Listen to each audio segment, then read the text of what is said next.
بالله ربنا يبتليك بواحد يعمل فيك كده. مش فيا كده، لا هو ان شاء الله حلال فيه. اهو كلب زي كده يجره بالتروسيكل مسافه اكتر من 10 كيلو.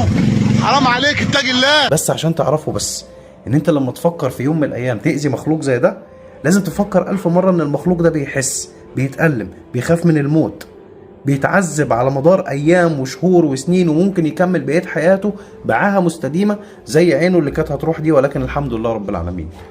ده اللي بيحصل في المخلوقات دي. انا بشكرك يا دكتور عبد الله، جزاك الله خير على صبرك معاه، وان شاء الله ربنا يوفقنا ويتم انقاذه.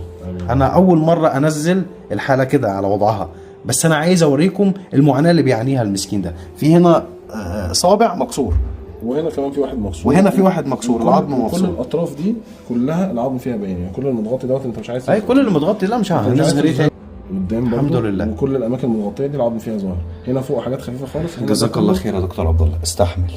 استحمل ان شاء الله باذن الله تعدي، ان شاء الله ازمه وتعدي باذنك يا رب.